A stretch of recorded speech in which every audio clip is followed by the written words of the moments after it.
Welcome to Slicing Through the Noise, a leader's story, the podcast that uncovers real stories behind impactful leadership. Join us as we explore how leaders cut through the chaos, master powerful listening, and build cultures of accountability and vision. Whether you're a seasonal executive or an emerging leader, this is your space to learn, grow, and lead with integrity. Let's slice through the noise together. Our guest today is Julio De Laffitte, the CEO of JDL Strategies, Just Do Life Strategies. You are going to enjoy what he has to share. He has changed my life. He's made a difference to the people that I know he influences. So let's dig into Slicing Through the Noise with Julio De Laffitte. Maybe we just have a chat for a bit. Yeah, why not? Tell me what's been going on. How come you ended up here? Yeah, life is a wonderful tapestry of circumstances, situations, right? So if we want to go through some major components, like let's take the submarine down, up. So in business, being very successful by the definition of the world, whatever success is. Whatever that's supposed to be. Yeah. And so I've been always in the right place at the right time, able to sign the right contracts, meet the right people, connect the right people, have arrangements which made cash flow in. And this has been most of my life, really. And so to a point that I never questioned myself about my capacity to make money, to generate money, to create it, right? But around the time we met, as a matter of fact, it was in Antarctica when we were there that I had a deep, deep insight into, let's call it a vision for now, a dream state in which I was, so I'm telling you, we're taking the submarine down and to use it for others in their journey, the pursuit of excellence, right? The pursuit of being. So, Jennifer, I saw my life. I was wearing a blue suit, right? And I was with my ex-wife. We were in a room. It was like a ballroom. Lots of good-looking people dressed as a band that just played. And we were going around shaking hands, saying hi to people. And in this vision, I heard a voice, and the voice said something like, if this is what you want, right, it's given. If this is what you want the rest of your life to be, it is given. And the funniest part about it is it's almost like there is a contract between you and your higher self or the journey or why you came to visit planet Earth. So the piece was pretty much sign here. And it was like, of course that was a life I wanted. Of course, you know what I mean? I looked at all of that, and I came to Australia to succeed. But it's interesting in a vision like this, as a state of breath work in the middle of Antarctica, right? And you start you look, just really look. And I made a silly question to ask, what else is there? Why? Do you know what? I think it's the most important question we ever ask ourselves. Yeah. So what now? Yeah. And, like going around, I think it's a great picture of a world that you believe that this is what you wanted and what you were creating. Yeah. And when we're in business, we do create visions of what we want and what we're creating. And I'm really sold on the idea that life is an infinite game. Yeah. Business is an infinite game. And you don't arrive at that place in your blue suit with your ex-wife, shaking hands, looking amazing, and you go, so what? Yeah. So because you see Yeah, as I said, I acknowledge the fact that I was often in the right place at the right time. And from a cognitive process, I'm not sure that if I'm that good. I was in the right place at the right time. One cues another word, I'm blessed, right? There's some of that arrangements taking place that is beyond my comprehension. Yep. Always in the right place at the right time. And the interface was pretty much like I was talking in the divine, to the divine, and the conversation was a question to me, if this is what you want, and I had a vision. Yeah. Then it's yours. It's yours. It's granted. Yes. But then it asked me to sign off on it. Yes. Right? Why not? Sign off. And then I said, is there something else? What else is there? And then the vision changed completely. The vision changed. They just went like the ceiling was taken, the people disappeared, and then I was in a mountain, just looking down the mountain. So I was in first person, looking down the mountain. Then I was looking at me, looking down the mountain. Yeah. And I was extremely fit. My face, it was in peace. I had no worries. I had no concern. I didn't have to do anything. I was just in a serene contemplation. And the interesting thing is my body was very fit in that vision. And I had two massive swords at my disposal. But I had no desired rush or attachment to them. They were there. And I was just waiting, sitting, waiting for a divine command to act. And if it came, I would simply act. And if it didn't come, I would just sit and I'd be happy to be sitting. And then I saw that vision, and then the voice says, oh, and there is this one. But this one, oh my God, there's a lot of work to do. Oh, no, let's not do that one. No, bloody Julia, right? Yeah. I said, well, let's do that one. Let's do that one. Do you know the toughest thing is that? And I have some great questions I want to ask you. We met. We go to Antarctica. You invite 100 entrepreneurs. Later, you address the New South Wales Parliament on finance. Like you're Brazilian-born, Australian-made. Exactly right. Australian-born, forged in Australia for sure. Forged in Australia. Yeah. The self-made entrepreneur that arrives in Australia with nothing. Not even the language. Well, I arrived with the language. Like I was a 16-year-old who came with $100 and I could speak English. So, you know, like I love the fact that in all of our conversations over the years, your capacity to catch a vision of a future possibility that other people just don't dream of. That is true. You know, you have a capacity to paint a picture. Like I was there, I'm on the mountain, I'm in the ballroom, and then you make a choice. Yes. I choose to take the hard road. Yeah. The lesson road. The solitude road. The solitude road, the difficult decisions that we make. And then what does that turn us into? What do we become? Because we choose as leaders to do what's hard rather than what's easy. Exactly right. What is in us that chooses to do what's hard? I think it's that internal challenge. But it's not.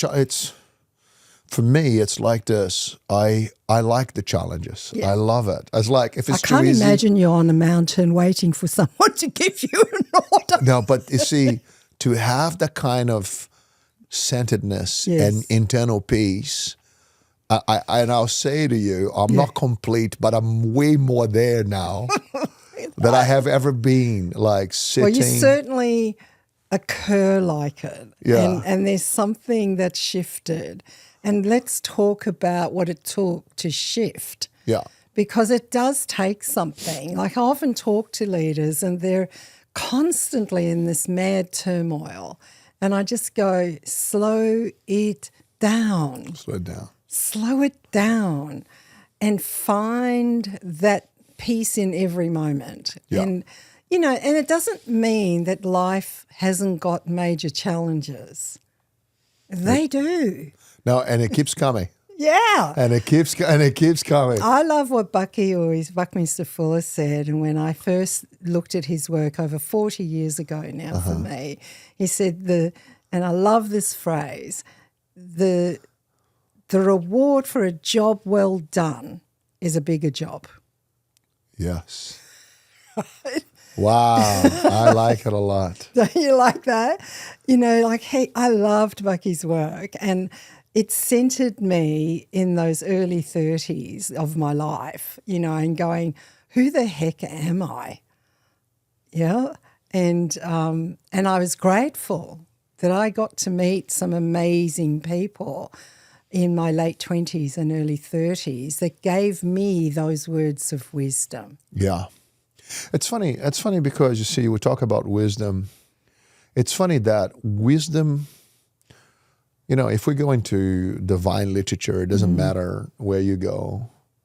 And we talk about divine now. I want to say to you, I talk about business all the time. I'm still talking about business, creating companies, making millions of dollars. I made a deal a few months ago, which is extremely profitable, right? But it's back in Antarctica when we were there. It's all to do with purpose, right? Yeah. What's the why? What's the reason? Yep. What's the purpose? You know, give your prophet some purpose, and because we're just passing through, and that is very clear. But you see, in divine literature, you always find the saying that wisdom is worth more than gold. So when we hear wisdom and it lands well with us, they are seeds of prosperity. It may be financial prosperity, it may be intellectual prosperity, it may be physical. It can have so many dimensions. But what happens is we have a lot of information, but wisdom is something, or you want it, or you seek and you find it, or if you are waiting for it to occur to you. I think there's a subtle distinction here. Sometimes little pearls of wisdom come, and if you take that pearl and start stringing it, more will come. But if you just don't take it and you just kind of keep doing what's easy. You're either ready. Yeah. You know, you're either ready for the wisdom, the words, to take action, to do something different, or you're not. Exactly right. And in the moment that it comes, if you are ready, amazing things can happen. If you are not ready, I promise you, it's like water off a duck's back. Yeah. So in your job, you take ideas to people about wealth creation, yeah? And, you know, they either hear you or they don't. Exactly. Or they think you're a cook case. It happened like now, not so much because of the time in the water, because people do a little research and they realize that success goes like, you know, so I have that platform to stand, you know, so by the time somebody finds me and is talking to me, is they after the wisdom we have. Otherwise, it wouldn't be there, you know. In the beginning, it was like, please buy from me. I need to pay my bills, right? Now it's like people say, hey, do you have some time? Can we catch up? You know, it's good. And good ideas come. The point or the precision point is, and just to summarize this piece about wisdom, is like we are just passing through, do the best, like be alive. The greatest gift, the present is the present. Yes. The present is the present. Yeah. You know what I mean? The gift is the present. I think one of the things I learned from Buckminster Fuller is the point of power is in the present. Yes. Not in our crazy past of hurt childhood and whatever else happened. And it's not in the future because that hasn't happened. Yes. Your future is determined by how you actualize yourself in the present. Exactly right. And you better be clear about that. And most people don't live in the present. Yeah. They're in some traumatized past, or they're living into a future or a nightmare that they're actually the creation of. Yeah. I always, like when people hear me say that, they go, "Oh, Jennifer, you're just a bit too woo-woo." And I said, I am not. I'm telling you, get present. Get present. We're here. The present We're is the now. present. Yeah. So what? Yeah. Yeah. What Yeah. now? What now, indeed? What now? It's like, I always say to people, so what? You did all that, you climbed the mountain, now what? Yeah. So for me, had to make some decisions. COVID came really fast. Well, what did COVID do to your business? There were 300 employees. Yeah. Because it was Offices- really on a trajectory. Yeah. Offices in Sydney, Melbourne, Brisbane, Gold Coast, Sunshine Coast. Oh, Perth. you're on a high. Oh, it was very good. You're in the blue suit with the wife and It was all happening, right? And so there are other conversations in terms of the speed of technology on which technology took place. But bottom line was big business suddenly can't turn over. Yes. $1 million a month just in salaries. Yes. Just in salaries. So I haven't yet paid for the IT. Yeah. Right? Just for marketing. It just kills you. Just salaries, just Yeah. people's wages, right? And so for those that are familiar with spiral dynamics, that was my level 4 test. Yeah. In a sense where my lawyer called me and said to me, "Hey, listen, just fire everybody on Friday." I said, "I'm not going to do that. There's people that have been working with me for 10 years, 15 years. Yeah. You know what I mean? I've been there. No. So you have got, and I was just kind of, because you're in real estate, in finance, and then suddenly everything just, and it wasn't a lead in, it was just a little bit of a lean in, and then next thing is, everything is stopped. We lost 85% of our revenue in 24 hours. Yeah. It nearly killed us. Yeah. So at that point then, I said no. So what I did was I was able to sell my house. So I lost a few millions in that deal. So my house was at the time with 10 mil. I sold it for 7.5, but I paid absolutely every single person, every dollar. Every dollar, which then, anyway, my ex-wife at the time started freaking out, but freaking out about the future. And I said to her, I must do the right thing. I must do the right thing. Honest people honored the endeavor called JDL Strategies. They were here. They're working here. That's not on anyone's head. And because of the success of the business, we live in this house. But this house is just a house. We still have us. But her family advice to her was, Julio will lose everything. He's going under. He's going under. And that caused so much fear. And I'm not here to speak for her. I must take responsibility, In every relationship I've ever been, I am the common denominator. I was in all of them. Oh, right? no. Right? You were there. I was there every time, right? And but anyway, so ended up losing my business. And then my wife decided to say, look, I'm going to go my separate way, because I did indeed sell the house. Yeah. I said to her, we'll buy another one. We'll do another one. And what if we didn't? Doesn't matter, right? But, I don't want to misrepresent.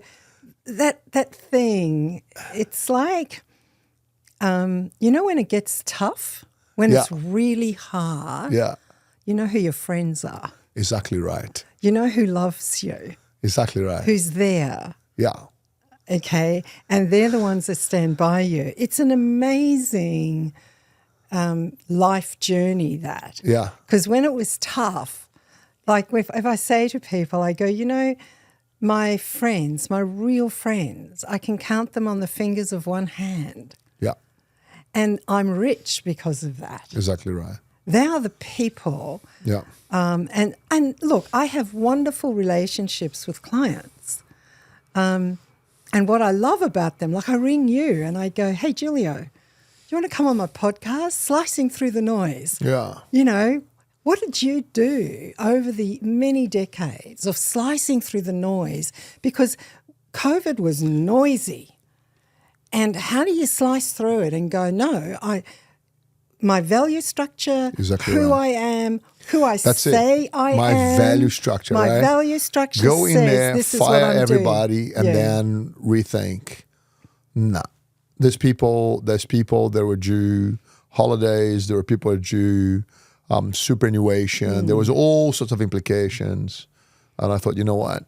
I will pay absolutely every single person the rights, and to a point where we move through this. At the other end, we have no bad karma is the easiest way to explain, no but it's bad beyond karma. that. Is the fact that there's honor. There's honor in the conversation. There's honor in the eye to eye, in the handshake. You know. How about this? What you just described is something that a mentor of mine gave me in my mid-20s. He said to me, Jennifer, when you're in business, have clean hands. Yeah. You had clean hands. Yeah. And in the moment you have clean hands, you can go to sleep at night. Exactly right. No matter how hard it is. And you made hard calls. I got it. I lived through that ourselves. Yeah. It was just a nightmare. My hair fell out. Except mine grew back. Yes. Yes. That's not my. So then you have got to reconfigure fast. So what I did was, again, the entrepreneurial conversation is very, very straightforward. If you're down 6 times, you get up the 7th time. You're down 8 times, and you take life seriously, but not seriously. You take life seriously, but not seriously enough to think that it's too heavy. Yes. Right? It's the meaning that you will add. So I was really upset. I was really sad. Angry, sad, all of that. And then you're normal. Normal. But then the invitation in terms of, and that's what I think, sitting in a mountain, cross-legged, big swords. The swords now make sense to me. The swords are 2 things. Faith, just faith. Okay? And the other one is the wisdom you collected, is the experiences you have, as you said, the friends, the commitment, the people that can get on the phone and call and they go like, okay, I got you, I see you, right? So I was able to, in the middle of all of that confusion, I launched a company called MediGrow, which was financial services for doctors. We had many, many doctors already in the books. So to create a segment straight for them was very intuitive and very fast. But also another thing that I did was I got serious about my artificial intelligence. You see, back then, we used to call it machine learning. Yeah. So in JDL, we already had this approach. If everything you did several times and you don't have to think it anymore, can we get a machine to do it? Can you get a system to do it? Yeah. So we always that approach. Most things today that people call artificial intelligence are just machine learning. It's just repeating the same piece. But we were able to say, if we're going to go from 300 people and our first down was to 100 and something, and then we went on to 40. And so in the journey between 100 and 40, we wanted to keep the same capabilities. Well, you want to keep your intellectual grunt. Yes. Yes. But less people. And then I got the little last money I had, and I just threw it all at AI. And I'm going to tell you something, Jennifer. It's good to be here with you today. Tomorrow, we're speaking at headquarters Amazon. As picked up as one of the most innovative in the spectrum of AI in our field. And we're going to give a talk to many other business owners, what is and what it isn't AI, and how we have leveraged all our intellect, as you say, the IP, the grunt, into this new technology that is emerging, right? Like very successful, able to do that. And And I am happier now. Like I did lose my marriage. My kids moved away from me. It was a nightmare. But I gotta tell you something. I have no doubt how much my children love me. Like zero doubt. I could say to you in almost as a confession that I'm busy, like flat out busy all the time. As you said, in that rush. Now, the quality of my now is very different than before. My conversations with my kids, I don't have time anymore for dilly-dally. So we have an agreement. I was able to establish with my kids an agreement to say, let's speak about things that are important to us, right? So no more nominal talks, no more. So I get to talk with my sons where they are at indeed. How is it to be them? How they perceive the culture. With my daughter, like it's. I think that pain gave me access in my heart to be able to establish those agreements with people that matter. You know what I mean? Rather than just another nominal conversation over a meal. Yeah. It became, we're not going to be together as often, but when we are, let's just talk through. So well, I think it's about meaningful conversations. Yeah. It's about meaningful interactions. Yeah. It's about the things where memories live. Yeah. And if we grow memories with our children, Yeah. it leaves behind a lasting reward for us and them. Yeah. And, it takes some of the refiner's fire that we go through and say, what the hell matters around here? Yeah. What really matters? And when we find that, then we're unwilling to waste time anymore. You got it. On the stuff that doesn't matter. You got it. One of my things in my personal vision, which I think you'll love, is that, I want to live a heartfelt life, to fight for what matters and to not settle. And if we can live our lives inside of that, and it's what I constantly am thinking about. Where am I settling? And what am I unwilling to fight about here? And will it come and bite me later? Exactly right. So inside of I like this. Creating that for you, it's like you discovered what matters. Yeah. And I don't want to have inane conversations about nothing. Yeah. I have very little patience for it. So to stay with the theme that you're asking me to cut through the noise now is this. Look, we know, and again, it's an invitation. If people are here with us right now watching this, I'm going to make a few assumptions that they want wisdom. Yes. They want to cut through the noise. They understand that you have consulted to some of the biggest firms in Australia, that your accounts range from startups to seasoned CEOs, right? So then, and entrepreneurs and everything in between, right? So cutting to the noise right now is this. There is a lot of noise. Yes. And noise of uncertainty. Yes. Uncertainty about the planet, uncertainty about digital identity, digital currency, about this, about that. Look, the truth is, if we're going to predict the future, it's going to go like this. The future is full of possibilities, but laced with difficulties. Yes. So what you got to do is to breathe and do not be afraid of the unknown. It is embrace it. And this conversation about AI and this and that and the other, look. It's going to happen, so get over it. Yeah, it's like electricity. Yeah. Like the world lived for thousands of years without electricity. Yeah. And then electricity came. And then look at us go. And we used to take oil out of whales, and now we take oil out of the ground. So here comes another leverage, right, for people. But I'm going to tell you this, unfortunately or fortunately, cutting through the noise is this ability to stay present. Who I am, who am I? I don't know. What do I want? I don't know. Well, go from there. Go from there. And I say to people a few things. if you have a sense of that you are lost a little, what can you be grateful for? Like, we see this in many podcasts. We see this, but it's good that people hear it over and over again. Let's have the same conversation until you get it. Yeah.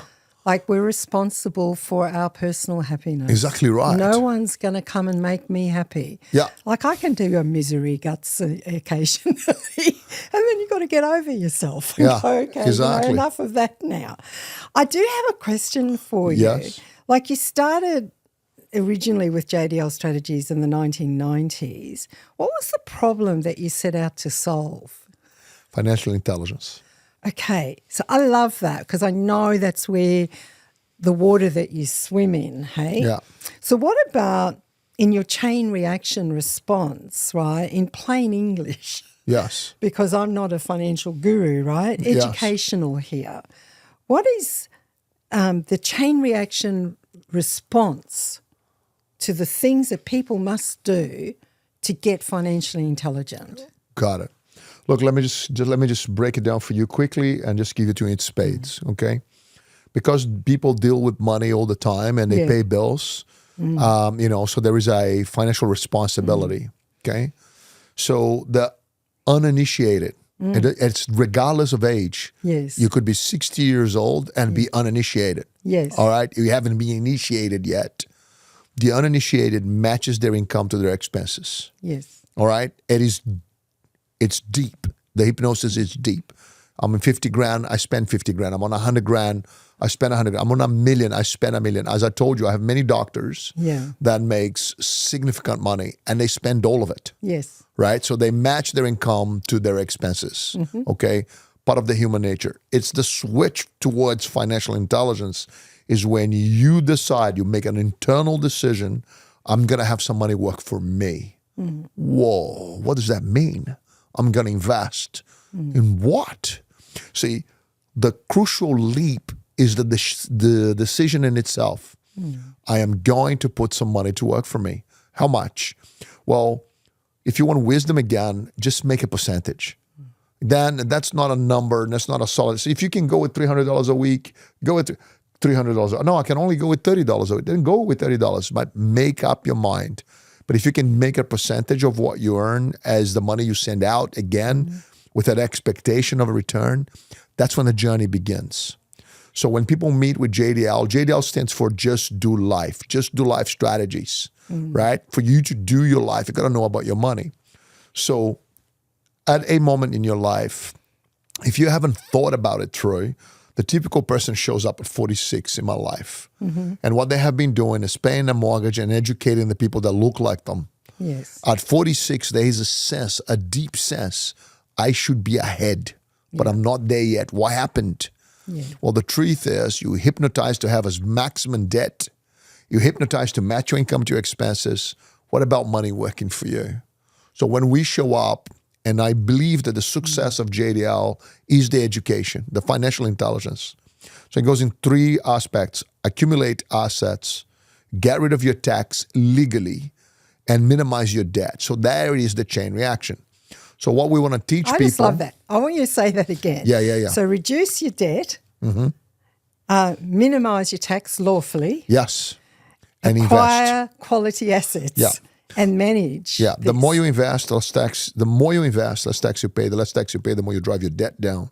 The less debt you have, the more you invest. That is the chain reaction. Yeah. I had a couple So what happens when people haven't thought this through? Like, I'm just surprised at how much people wallow in debt. Yeah. You see, it's exactly... I'm debt averse. Yes, it's exactly this. Look, what happened is this. You come out of high school, you get your first jobs. You never had money before, now you do. Oh, so first things, I'm going to buy a car. Natural, right? Or I want to go travel. Well, I need this much money. So you make 50 grand, first job. You spend the whole 50 grand the first year.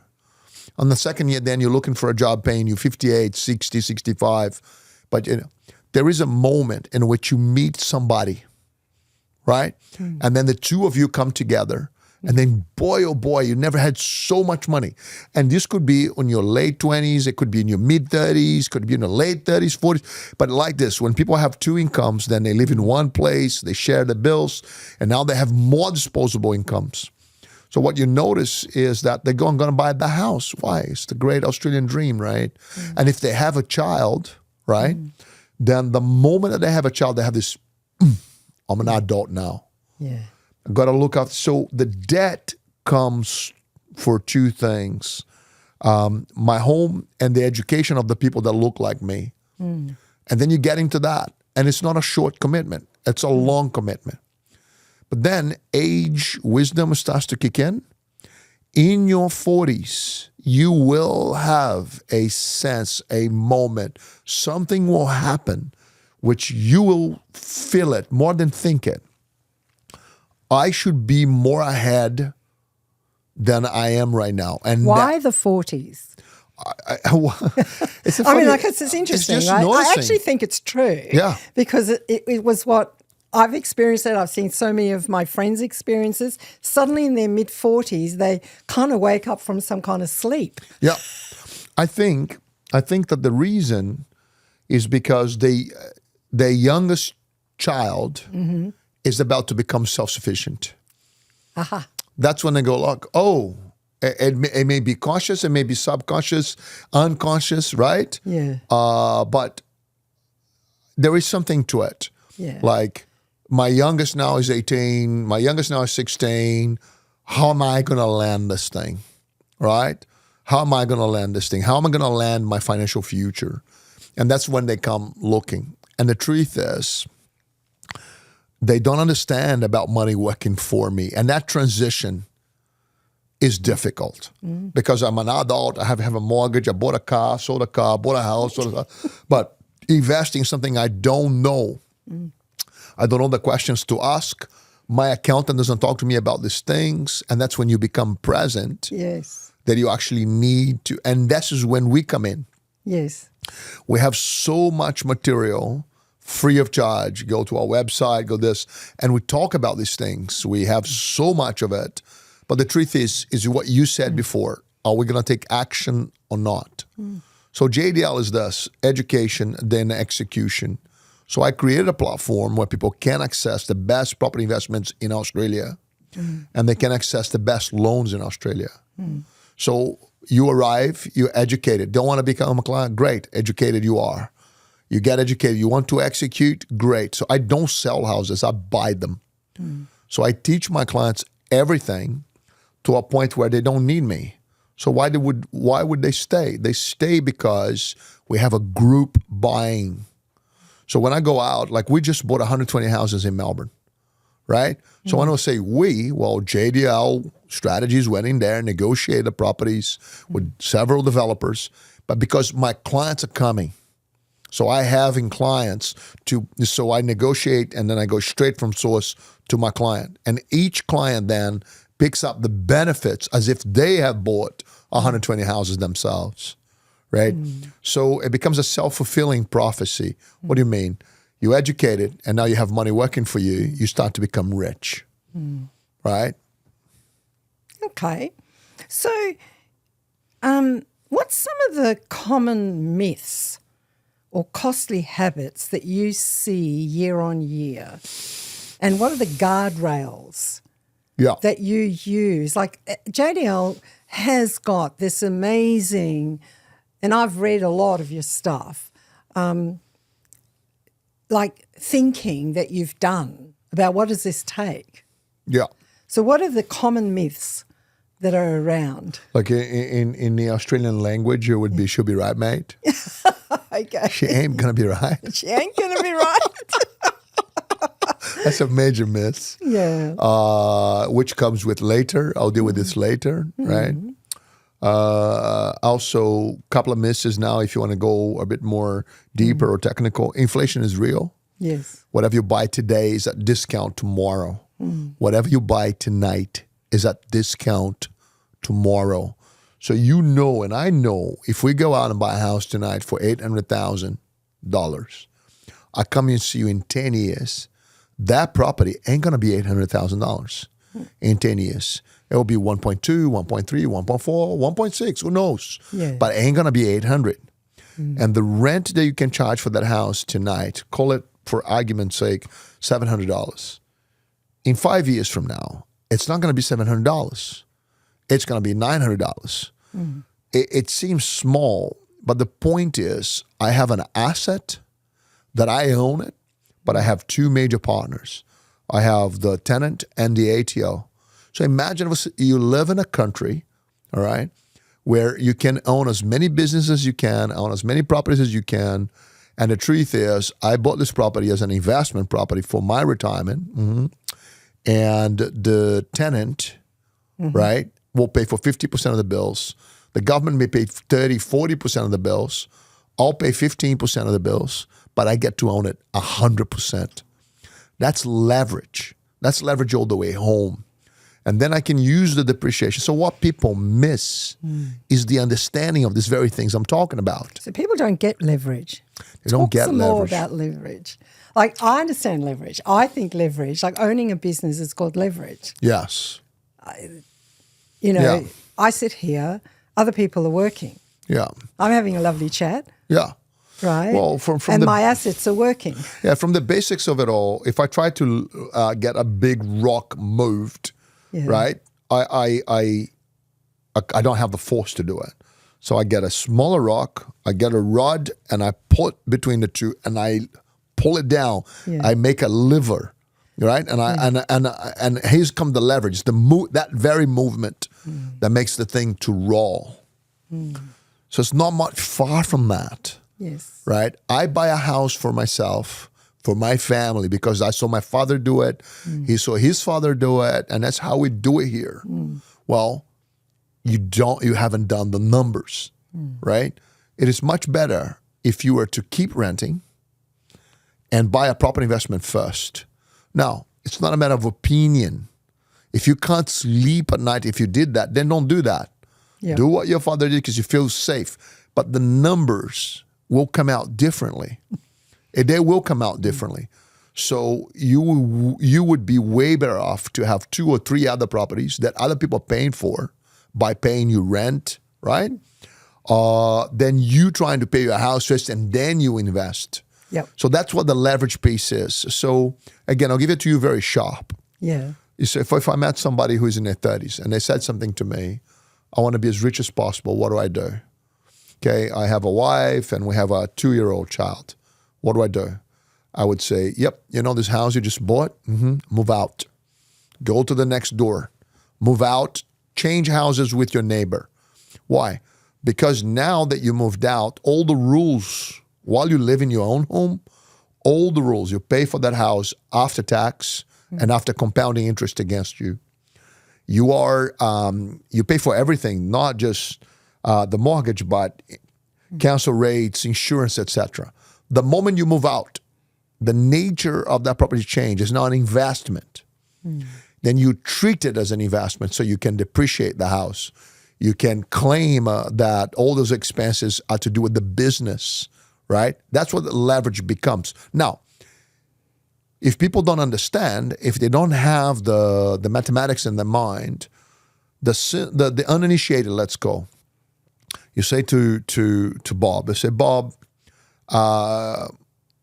move out your house, switch with your neighbor. Well, what's the point, Julio? I charge my neighbor $700 and I pay my neighbor $700.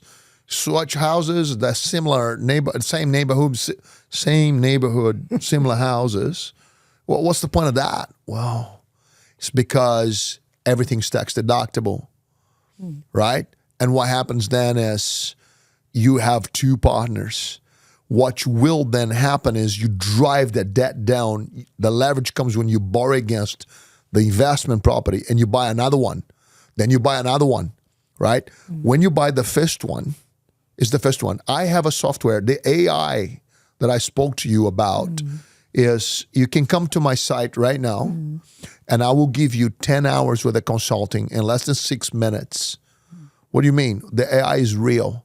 The AI doesn't know that you are you. It has no idea what your beliefs are. It takes your numbers. It compares to We have over 5,000 clients, right? So the software comes in, you punch in your numbers.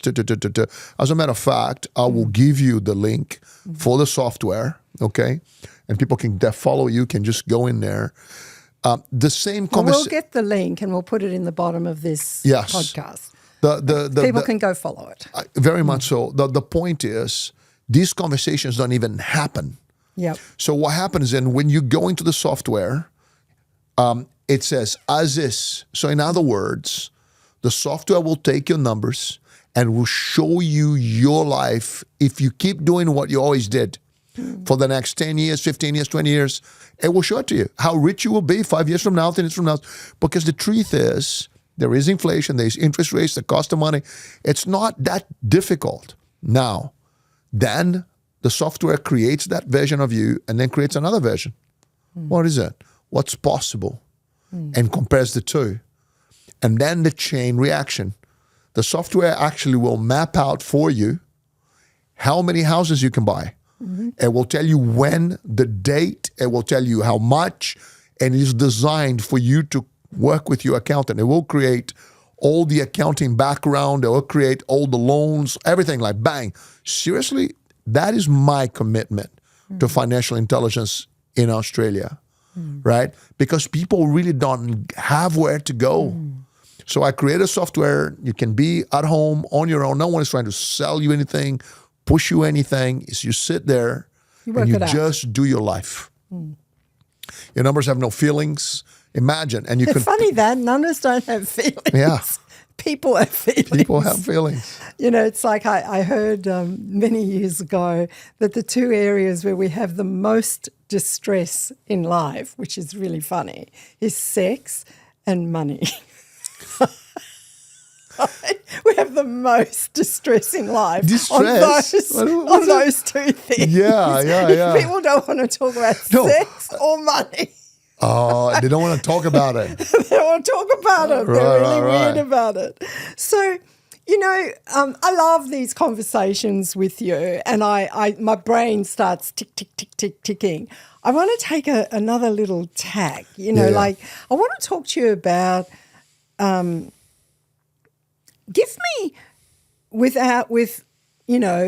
make it, what's the word?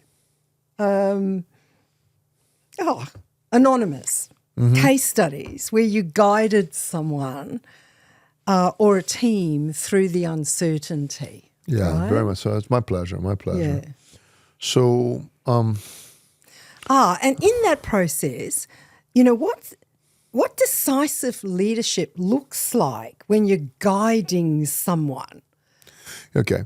See, sometimes when you sit in a podcast and you kind of have a bit of a ability to open and also keep in mind the listener, right? So you want to be sharp enough so it gets to the point, but at the same time you want to allow people to actually assimilate what's going on, right?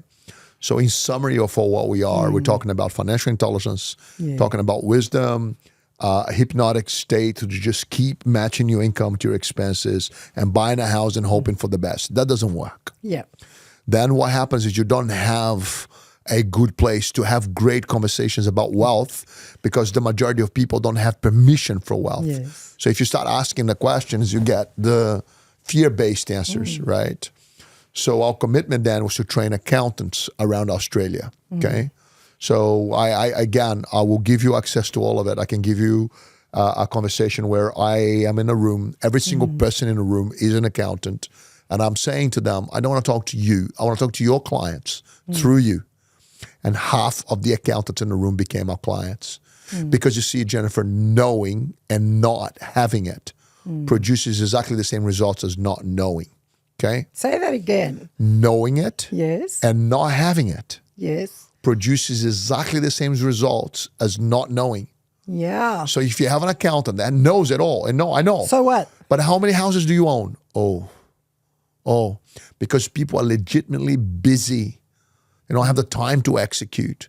So when I put 30 accountants in the room, this is what I was doing. I was saying, listen, I run events throughout Australia, and the most common feedback we have is, why didn't my accountant tell me this?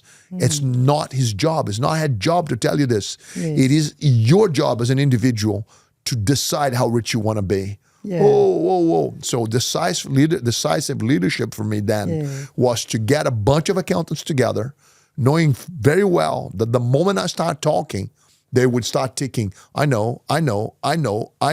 So I asked them, I said, can I speak to your clients? I want you in the room, but I want you to imagine your clients. I want to speak through you to your clients.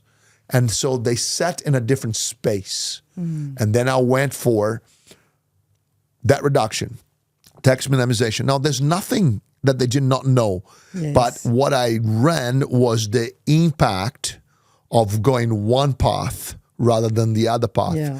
And that was one of the most revolutionary moments in leadership for my entire company, because by empowering people that already know the theory Yes. and yet had not executed, and they became our clients, Yeah. the conversation went deeper for their clients and other people. And this is all available. I will give you that. Yeah. So that's the second part of your question. The first part of your question, which can I take you through a couple or a case study, Yeah, right? case study. Anybody. Yeah, with a pleasure. With I'm pleasure. sure you've got hundreds. And no, but there's one that highlights very, very bigly, and it's one I share often because, okay, so I just finished presenting, and I talked about the nature of debt. Yeah. All right, there's good debt, bad debt, yada, yada, yada. But debt has got to go. And I was explaining to people that no bank lends money. There's no such a thing as a bank lending you money. What's the interest rate? The conversation is different. The conversation is banks sell you money. What is the price? Right? Wow. That's, it's like, I like that. Banks sell you money. What is the price? That's it. Right? That is. So let's get really clear. That's very clear. So then you go, that's the adult conversation. That's the adult in the room. Oh, can I borrow some money? What's the interest rates? It's like, hold on a second, right? So I was giving this explanation and explain to people about when you have a mortgage, it's the biggest bill for your life, and that's why they give you 25 years, 30 years, and you focused on the monthly repayment rather than anything else. So I was giving this talk. At the end of it, this young man came to see me, and he said to me, that's what he was saying to me, literally, I said, what's happening for you? What's happening? He goes, man, I understood everything you said. I just bought a house. It's just settled, and we're moving into it in 2 weeks. And I said, all right. He says, what do I do? I said, for what? He goes, did I do the right thing buying a house? I said, listen, there's too much social agreement. Everybody believes. So let's leave it that buying your house is a good idea. Let's leave it with that. And he says, no, what if I want to be very wealthy? So he was wearing a ring. I said, where's your wife? He goes, oh, she didn't come. Of course not. She's behind the curtains, right? Right? You're moving to the house in 2 weeks. Right? So I said to him, I said, listen, I'm not going to spend 20, 30 minutes explaining. Then you're going to go home. It's unfair to your wife because you're going to come home from a talk. You're going to try to explain. You're going to mumbo jumble it. And it's not going to land. But I'll tell you what, tomorrow morning, I'm going to be at this hotel. I'll come down at 10 o'clock. If you are here and I come and see you and you both are here, I'll explain to you. If not, I'll just go back to the room. No problemo, right? I came down at 10 and there they were. Both of them. Yeah. Later, much later, they told me that what he said to her was, we're not moving into the house. And she goes, well, what? What are you talking about? And she knew he's been to an investment talk, right? And she goes, why? And he goes, I don't know. He wouldn't tell me. And he only going to tell me if you're there. So, so I come down and I come down on the elevator and there they are. And I say, good morning. And he says, good morning. She says, right? So I immediately know she doesn't like me. I haven't even said anything yet. So I said back, just in case she was German or something, who knows what's going on, right? So I said to them, listen, you asked, all I want to do is give you the numbers. Because here's the game. People want to be emotive. I will give you the numbers. I'll give you the equation. You do your own life. So I carried on and actually taking them through the numbers. Well, the difference would be if they bought that property as an investment and brought that property as their own home and the leveraging aspect of it. And I mapped it out for them for the next 10 years. They became my client. They became my client. So they bought the first property in the first year. They bought the second property 3.5 years later. And then the third one 2 years later. Then the first child came, yada, yada, yada. 10 years later, cool. This guy, he owned an IT company with his brother. And then they were just starting and the IT company went really well. 10 years later, he might be my client for 10 years. 10 years later, he says to me, can we talk? I said, sure. He goes, we picked up a huge contract. No, this is very important. We picked up a huge contract. You're talking about leadership over time. We picked up a huge contract and we need to borrow some heavy machinery, some top-of-line computers. We need to integrate a bunch of things. We need to upgrade the office. But I can borrow, listen to this, 10 times more money than my brother, and they're equal partners. At the same time, when they were young, the brother bought a house, he's bought his investment. 10 years later, he has 5 properties, okay? His brother still has his own home. The brother has equity in his own home. The second guy who became my client has equity in 5 homes. So the bank will lend to him a lot more money than to his brother. And they needed to borrow as much money as they could. So he said to me, hey, I don't think I should be equally partners with my brother if I'm going to borrow most of the money. I said, dude, if you try to change the ownership of the company with your brother, is the beginning of the end. Because inside his head, he's not going to work for you. He's not going to work for you. So now you think of yourself as more clever and you have more money. Therefore, you're going to buy a big chunk of your brother out. Just your brother will move on. I'm telling you now. So what I suggest you do is borrow the money, put in a company, have the business pay for that as a priority, right? As a result of it all, they bought the equipment, they bought the house, they expanded the company and so on. His brother comes to see me and he said to me, I want, right? So what? The brother has. Right? I want that. And I looked and I said, what do you think that is? He says, oh no, some property investments. I said, no, man. Financial intelligence. That's what your brother got. Because you see, you just borrowed against your own home to expand your business.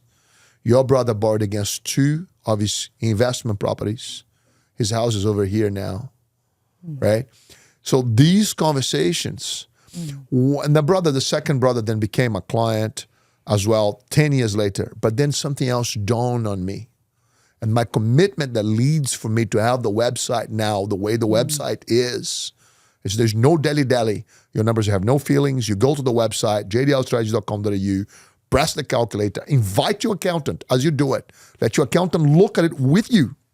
There is no mercy on your inefficiencies because on that day, I called, right, John, the second brother is John, the first brother is Paul. So I called Paul and I said to Paul, hey man, I just realized something.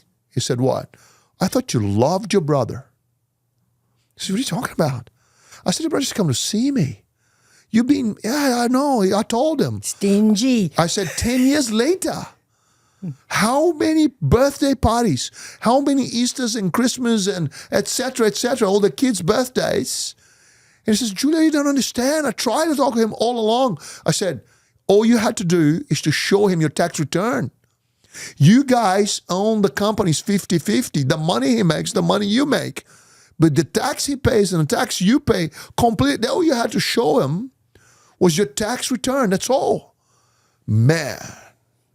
See, I was learning a lot myself while I was in that space. Yeah. So in my watch, right, on my watch, I was not able to look after John because John is one removed. Yeah. You can take the horse to water, but you can't make it drink. And there's a second part of this saying that I just learned recently. And if you force it to drink, you may drown. With them. Yeah. Right? I mean, that I think like one of the biggest things that people don't get is if people are never ready for the message, they're never ready for the message. Exactly right. End of story. End of story. And, there are times when I have cried because we work with people and I just go, they're not ready for this story. They're not ready for this. Yeah. And, some people never are their entire lives. Yeah. And that's okay. Yeah. I've given up being responsible for that. I'm responsible for how many different ways did I say the same thing. Yes. And if it fell on deaf ears, it fell on deaf ears. Exactly right. Hey, one more thing. I just want to check with you if I answered your question. Your question was, what is leadership. Yeah. So I answered the question back to front. Yeah, you answered. Leadership, I went with the accountants. Yes. I've got a bunch of accountants in the room to lead them. Yep. To be able to lead their clients. And the journey of a client is the two brothers, Paul and John. Yeah. Here's something. In 60 seconds, what's your checklist for making hard calls? Ooh. Like you're leading a business, right? You're also leading clients through probably some of the most difficult decisions and the ones that, I love the fact, I've heard it before and I love it heard again, is that the numbers, they have no emotions. People do, right? So what's your checklist in 60 seconds? Like, how do you look at people and go, is this going to be a viable thing here? Yeah. First and foremost, if something's, let's talk about my own life. If something shows up, does this align with who I am and my purpose? Yeah. Question number one. Question number two, do the numbers make sense? Okay. Question number three, now then I say to my ego, get in there and make me look good. Right?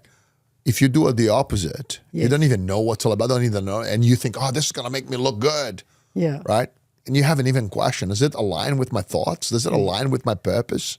Right. If you don't have a purpose, if you don't have, this is who I am, if this is what I am driving at, then you're already, a little bit all over the place. Right? So my decision, first and foremost, is this. Does this fit with what I'm doing with my life? Yes or no? Yeah. No, forget about it. Yes. Okay, next is do the numbers. I got to do the numbers because you have this table has legs. Yeah, you got to check if it's solid, if the numbers make sense. It's okay if it's a brilliant idea, but the profit is not worthy. It's competing with other things that your mind could go to, and it's okay for you to disregard. It's okay. Right? It's okay. It's just not, because when you got nothing, that's the only thing I got.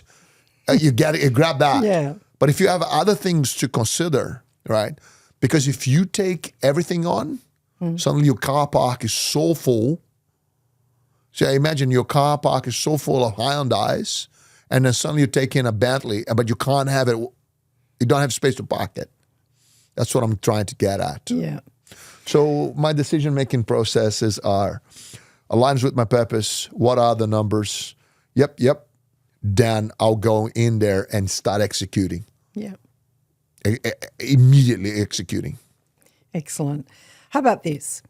What macro signals do you watch for in economics and policy and wealth creation? What are the macro things that you look for?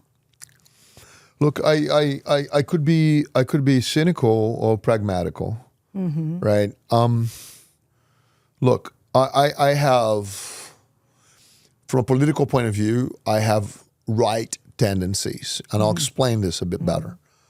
I believe that there is a divine power.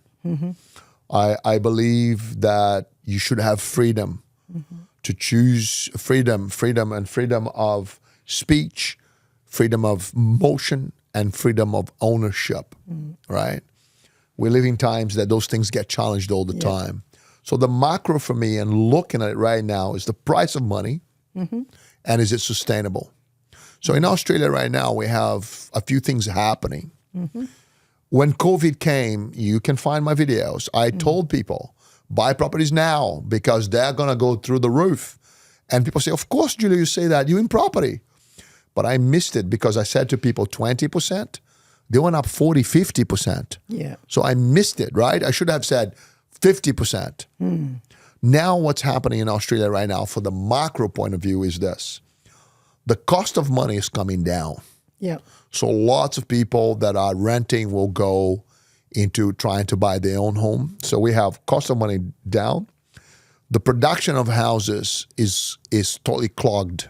Oh, it's We can't insane. produce. It's insane. We can't produce enough houses, and it's all to do with red tape and politics. Like, seriously, enable the councils in their own, and councils themselves got to be nimble to be able to. We know what infrastructure is. We have plenty of examples.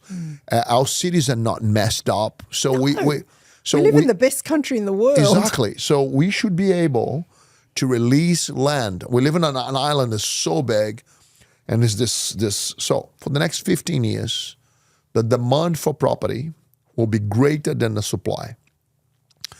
Cost of money will drop, and then the cost of money will go up again. There's another situation that is worth looking at. In 50 years from now, when I take a photo from space of Australia, and we have around 88 million people, the island is still going to look empty. 50 years from now. Yeah. Okay? So when we sit around 26, 27 million people, going to 36 million people, right? We don't have enough babies. Australians are not replacing its own population. So now we are going after immigration. Now, macro and micro.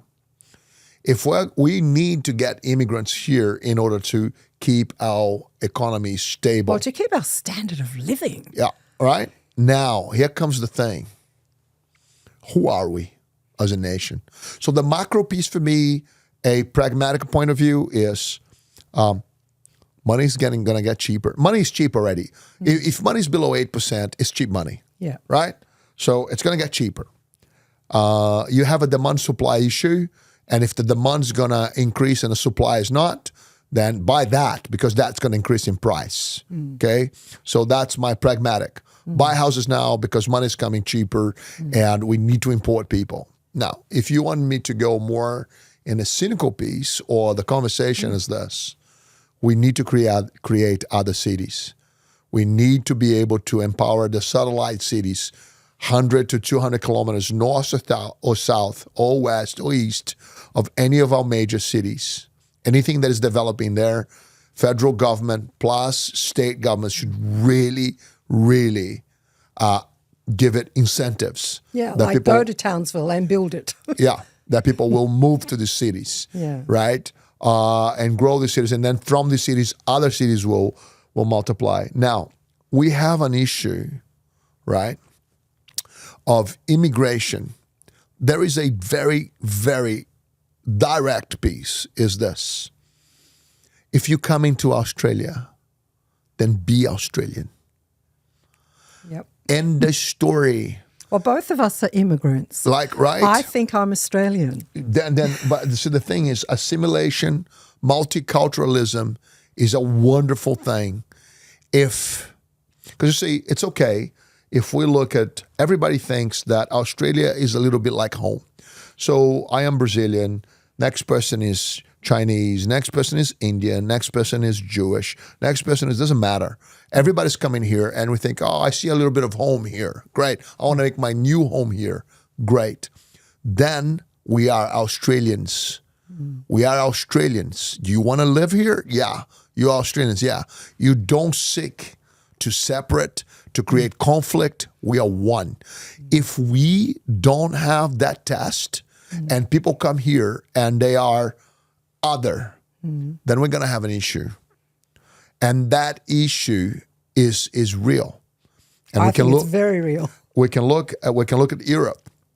We do not need to commit the same mistakes, right? Of Europe. We don't need to commit some mistakes of Canada, like and I already said Europe, but England in particular, right? So when we sit with this, when we say, "Oh, what are you talking about?" Look, man, I am an immigrant, came with nothing, and I am as Australian can be. And you know when I knew I was truly Australian? Yeah. Brazil was playing soccer against Australia 3 or 4 World Cups ago. Yeah. And I was watching that and I was totally conflicted. Born in Brazil, right? Yeah. Living in Australia. I called my brother who was in Brazil and I said, something's happening to me. He said, what? I said, I'm going for Australia. And he said to me, just die, man. Just die. Right? That's what I'm talking about. Like, I am going for Australia. I'm not talking about political standards. I'm not talking about religion. I'm talking about I am going for Australia. That's all I'm saying. I'm Australian. Yeah, right? How about this? Let me ask you a chain reaction lightning round now. Best decision you made ever? You know, the best one. You made the decision quickly and you made it. Yeah. Okay, so I'll give you a few of those. Yeah. I bought my very first house. Yes. And I was gonna move into it like everybody else. But last moment we met another couple, and then my ex-wife and we moved into that house, into the rental house with the other couple because it was a bigger house with a pool, and I rented the house out. Okay? We made that decision quick, bang, and little did I know it set me to be the multimillionaire that I became. Okay. That one decision. Later in life, I was able to borrow against my houses and buy a multitude of businesses along the way. Lovely. Right? Yeah. How about this? The money myth you love busting. Oh, the money I love busting is that life is hard. Nah, life's not hard. Learn to sell. Learn to sell. And you know what you really should sell?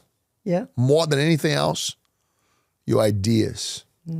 Whoa. You see how this became just like, what the heck? Right? You said to me before, I have an ability to see things where people don't see it. So learn to sell is the ability to go, look, anyone watching this, I don't care if you're already the CEO, if you're the head of sales of an organization, learn to sell is something I practice. And selling is the ability of being of service, address problems. See, you and I had this conversation along the way many, many times. An entrepreneur is a person who's going to look at a problem and say, I can fix this. And by fixing that person is going to make a lot of money, but he's going to fix something. So first and foremost, I need to be able to see the problems, have the imagination to create the solutions, but baby, you're going to need to sell it. Yes. Right? I love that. Yeah. I'm into sales. Yeah. I'm a quintessential salesperson. Yeah. And I love solving problems. Look, I said that to my daughter. My daughter's saying to me, Dad, it's not always about selling. I said, my love, it's always about selling. You're with a friend, and you want to go and see Superman. She wants to go and see Formula One. Both movies at the cinema at the same time. Which one did you go to see? We wanted to see what she wanted to see. Well, she sold you to go on the other one. We went to see what I want to see. Then you sold her. Simple. It's not always about winning. What I am on about here is this. If you don't have the ability to communicate your ideas for your own success, then learn that. That's the point I want to make. Yeah, Learn very that. nice. Right? How about this? One asset class that you believe is most misunderstood. Ooh, there's two, of course. Yeah.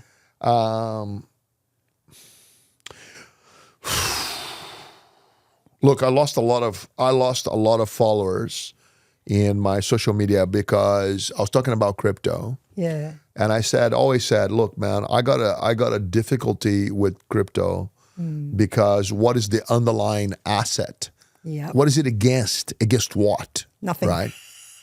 And many, many cryptos have come and gone, and people, it's a coin, it's going to do this, going to do that. No. But underneath it all, there's nothing, right? So, of course, now that we have crypto now, that they have the label, they have their brand, and people are just buying the brand. It's a place where you can store value, right? Of what though? Against what though? But here comes the misunderstanding and the understanding. We already do it with cash. Yeah. That has nothing underneath that cash. There's nothing. Yeah. It's just that we all accept that is a methodology for exchange. We agree. We have agreement. We have agreement, right? Now, 90% of the transaction are just digits on a screen. On your phone, right? I'll transfer some money to you now, or I'll give you some money, I may say. I'm not putting my hand in my pocket. I put my hand on my phone, right? Then you give me some other details, and then digits from my phone will disappear and appear in your phone. There's no cash, and we believe that credit's been transferred, and that it is. So the misunderstanding is where the future is going to go, okay? And so asset classes for me, if you own houses in an emerging economy like Australia, right? It's a solid piece. It's traditional, right? It's like you eating for your bones, Yes. right? If you go crypto, what I would say to you is this: digital currencies are emerging. They will be part of our future, but what's what? There is plenty of conversations that Bitcoin is gonna go and go and go because there is no other replacement. I don't understand the agreement in that. Why can I tomorrow morning, so I have Bitcoin, why can I have Topcoin? Be another coin. Well, Ether. whatever the name may be. Now, I'm not being naive. It's not about being naive. It has to do with trust. So the reality about Bitcoin is the conversation that it's uncorruptible, it's this, it's that, and it's only a limited number, and people can do that. Well, supercomputers is upon us. The capacity to compute in ways that we don't understand is upon us at any moment. So whatever it is that our computers now will take forever to get through, to crack a code, the supercomputers will do it in moments. What am I talking about? What is all of this? At the end of the day, humans are highly intuitive, right? Don't panic. The question is, what's the most misunderstood? Yeah. I would say it's digital currency and cryptocurrency. And I would say to people, diversify, right? Still play property, play shares, have some crypto, but it's not your salvation. Nice. What's a daily habit that compounds? Prayer. Thank you. Yeah. What's a book, a mentor, or a quote that changed your trajectory at any point in time? Oh, wow. I'm still reading a lot. Yeah. I'm reading a lot. I'm going to mention a name, a person that we both know. He's just a guy. Yeah. His name is David Carter. Okay. David Carter has been a mentor of mine for 30 years. right? And is those robust conversations. Nice. Robust conversations about take responsibility. And take responsibility. And take responsibility. Raw, like and there is no time for feeling sorry for yourself, feeling rejected or right or otherwise. And it's good when you have someone. And David is only 10 years older than me, right? So I try to be that mentor to others. A couple of books that people should read, should really get into, is Why Nations Fail. I will fail to tell you the name of the author, but it's such a great book. Now, if you not interested in politics or numbers, it is an incredible beginning. Because if you start reading and you get numb and that's nothing to do with me, but if you insist with it a little bit, just keep reading. And the thing is, AI is here now. Yep. So let's just say you're on page 6, you're starting to get lost. You can simply open up your AI and go, I'm on page 6 of this particular book, and I'm not connecting. I'm not doing this. Can you help me to analyze it? Yep. My God, you have it's a different world now. Yep. Right? Here's one last question for you. Oh, actually, I've got a couple. Yeah. If you had to start from zero today, what's your first move? Buy a very nice, let's just say 0-0. Yeah. Right? Let's just say something happened and I had, I don't know, so I'll do a couple hours of work to get some cash. Yes. Anything, right? To get some cash. Then I would buy a very nice suit. Okay, go to a secondhand shop, buy a very, very nice suit. And then I would go and drink espressos at the top restaurants where the very rich people go. Yeah. I'll tell you a couple of things about the human endeavor. If you have, because you see, if you take everything away from me, my bank accounts, my access to whatever I have as equipment, right? Yeah. One thing I have inside of me is this cunning ability to add value. So if I add value in places that will not generate money for me, then I may be adding value, helping one or another, but if I can add value, so by adding value, let me decode this further. Yeah. I know how to sell myself. Yep. But to sell myself, I have to learn to look, to be present. Present is the present. And if you don't know how to look, you can just ask. Yep. Say like this, for example, I came to work for you tomorrow. Got nothing. I met you at one of those bars. I'm wearing an impressive suit. You and I start having a conversation. Yeah. Right? You and I start having a conversation. And I said something to you like this. Jennifer, what keeps you awake? What is it you're trying to solve? What is your biggest problem? And you said, well, and how much does it hold you back? But we're just hanging out. I'm not coming at you as an interview. We're just hanging out. All right, how important is this? Well, the internet is here. AI is here. I reckon in 6 weeks I could be a specialist on it. Yeah. So if I'm in such a place, as such a golf course, and I had this conversation with 4 or 5 people, right? Within 6 weeks, I could call one of them up and go, Jennifer, I'm still doing my labor job, by the way, right, to pay the bills. Yeah. But it's not. You're giving me a scenario where I lost everything, right? I'll come back to you and go, hey, I was thinking about this. I'm thinking about this solution and that solution. And in mixing with the different people, I will start observing trends. And sometimes this guy's problem is this guy's solution. So that is where wisdom, capacity to sell ideas, and you adding value. You want to prosper? Add value. Yes. There's nothing else. You want to you want to be rich? Add value.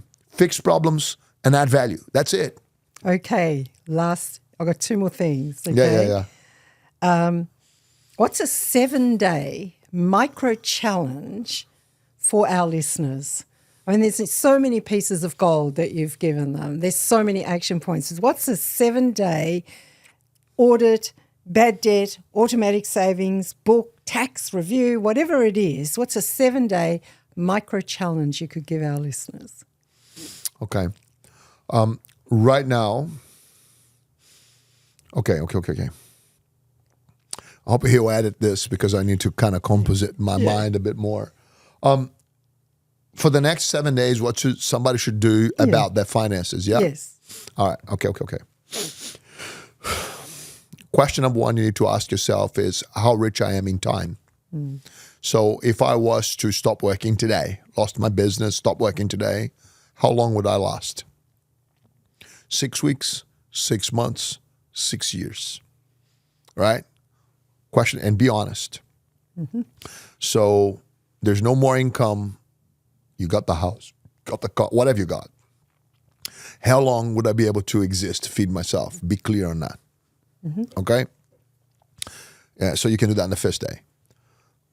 Be clear on how long you got. Second day is this day that you gotta stop working is coming. It's not today, but this day is coming. What's the gap? Right? So in other words, if I need $1,000 a week, that's 50 grand a year, I should have $1 million invested. So there may be a point where you sell your house and you invest $1 million to have a 5% return, okay? These conversations are tough, they're heavy, but at the same time, they are liberating because you could live in a back country that has nothing, but you live in Australia, a land of possibilities, brand new country. If you kind of know these numbers and the conversations we'll be having here right now, micro challenge us. What is your gap? Where are you going to add value to close that gap? Very nice. Right? So let's finish up. Yes. Julio De Laffitte. 11 years we've known each other. It's been one of the pleasures of my life. Thank you. Joining with you in Antarctica, learning and seeing what you've become through the ups and downs of your life. It's extraordinary. So for those people who are listening, please look up. Please give them your website, who you are, and where they can find you. Sure. The website is JDL Strategies. JDL stands for Just Do Life. So jdlstrategies.com.au, right? In there, you will find the software I've been speaking about, books you can download, right? Lots of content. Second is Julio De Laffitte on Instagram. Plenty of conversations happening in there as well. And I would like to leave everybody here encouraged with the following, okay? If you're to take a macro point of view, you are in the best country in the world. If you're living in Australia, you are still one of the best countries in the world. So your challenge, not for the next 7 days, is to help to keep it that way. And how do we do it? We add value. Thank you, Julio. It's been an absolute pleasure to see you again. It's good to be here. And for the time that we've spent, I know every time we sit down and talk, it's like this wealth of wisdom I learn. Thank you. Well, that wraps up today's episode. If you enjoyed our conversation and want to keep the momentum going, make sure you hit the subscribe button so you never miss the latest insights and stories from extraordinary leaders. We appreciate you tuning in and can't wait to share more with you soon. Thanks for listening.